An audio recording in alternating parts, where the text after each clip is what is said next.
Hi, I'm Connie Turn. I'm the Director of Financial Platform Operations at SolarCity. We're not your traditional participant at these types of conferences, but we are doing interesting stuff in this space, so I'm here to talk about what we're doing. Before I start, our legal department always makes me do this, so disclaimers. Don't trust anything I tell you, trust what you read when we announce it publicly.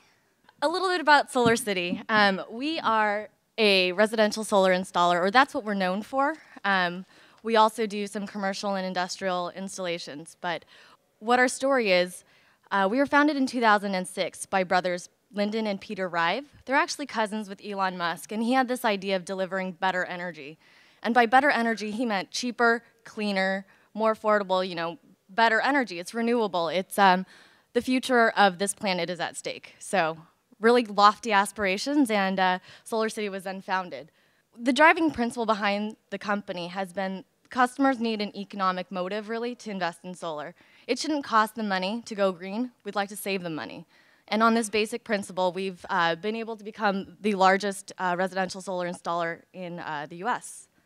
The solar industry is actually growing quite rapidly. I think in the last just few years alone, it went from 2% of the total generation in the US to 12% for the new generation capacity.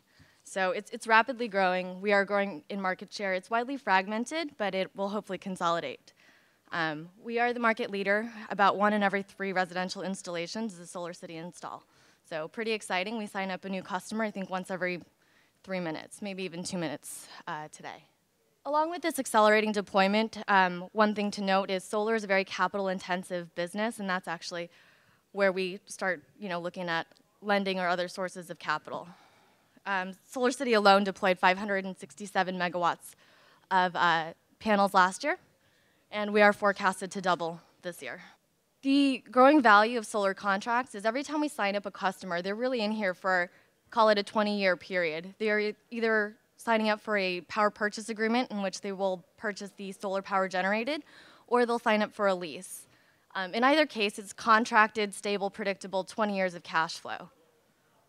Traditionally, we've gone with more institutional investors, large corporations, or big banks. And part of the reason for that is there is a tax incentive, but there's also that big strip of cash flows. So what we're looking at today is trying to broaden, really, our financial access, or capital markets access. And we'd like to do that, really, by looking into other sources of equity.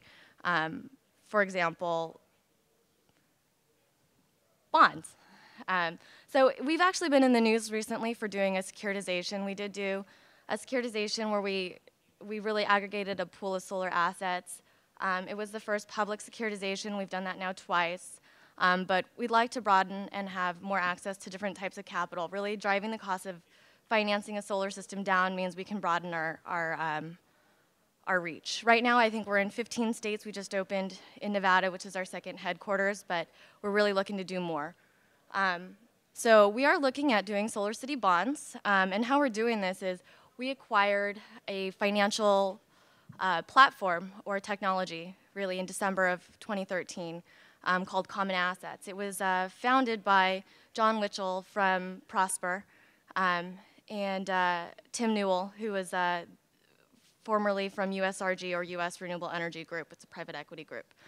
As part of this acquisition, John Witchell and Tim Newell have joined our team at SolarCity.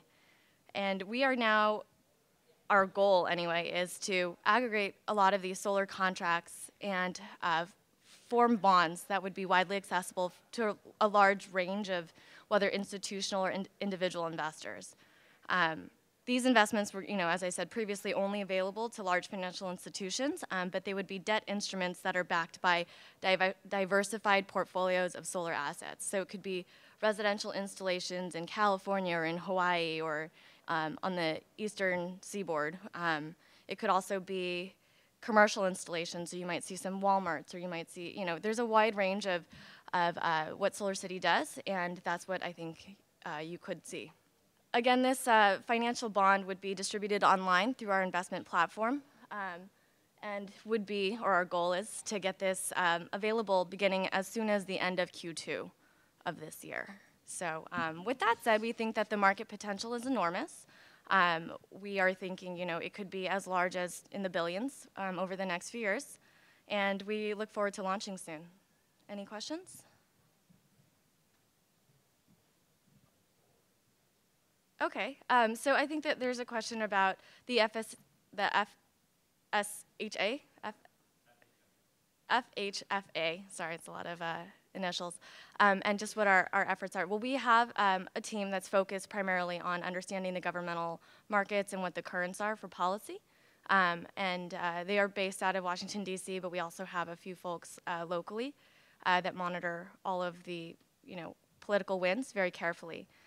In terms of senior positions, I don't think it's been a huge issue on our particular portfolio, and we have over 80,000 customers today. Most of our issues, I think, when it comes to regulatory perspective, have to do with incentives that are, running out. So not so much on the FHA. Any other questions? One last question. Oh, okay. Did you say bonds? I did not. That's actually not something that I can actually disclose at this time. But if you are curious, you can look up our securitizations. They are public. Our last one was a 4.59% coupon. This is potentially similar, but you'd have to wait until our actual registration and filing is made public. Great. Thanks so much. Thank you.